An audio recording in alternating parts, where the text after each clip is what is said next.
does it matter that they're called the Chamber of Mines, that they're called the Mineral Council of South Africa?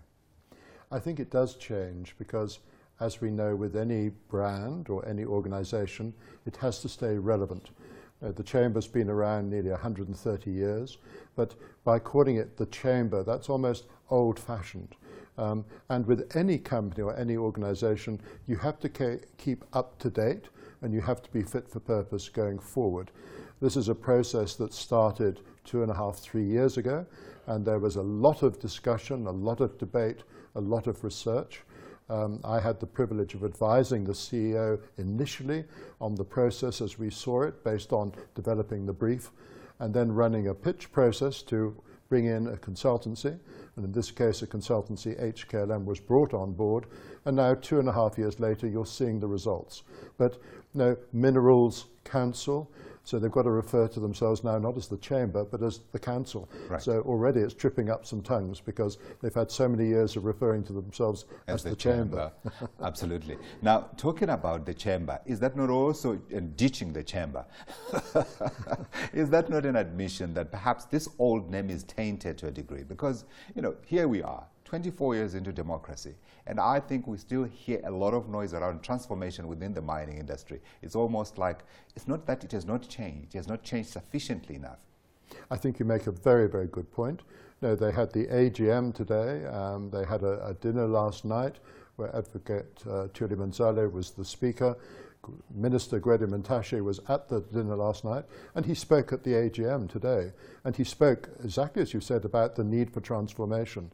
He stressed very interestingly that BEE is not about destroying the past, right. It's building on the past. And he made that point repeatedly, but he said we've got to accelerate the building process. That charter that the minister has committed to making sure is available, I think he gave himself a May deadline, by the way. That's quite right. And we are watching him. Did he give any update on where he's taking that, whether he'll be able to make it?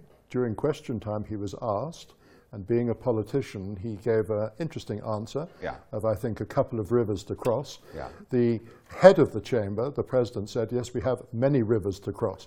So I think they have a few issues still that will take more than panel beating. But the big thing was the spirit of cooperation in the room. Yeah. And people said, we're not talking at each other anymore, we're talking with. And that's the importance of dialogue. It's very interesting because I think we tend to forget that in Cyril Ramaphosa, as well as Gwede Mantashe, we've got two unionists, former union bosses, who are now sitting down with the mining bosses and appear to be getting some kind of conversation going. We watch that process with interest.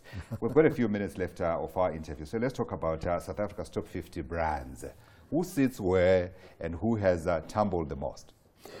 Well, it's interesting that MTN is still the most valuable brand, followed by Vodacom. MTN, people forget, is in 22 countries, and it's not just in Africa, it's in the Middle East and in Iran, Yemen, Afghanistan, Syria, you know, it's in very interesting places, and that's before you get to Africa. Sure. So that has grown very well, and it's a very strong brand.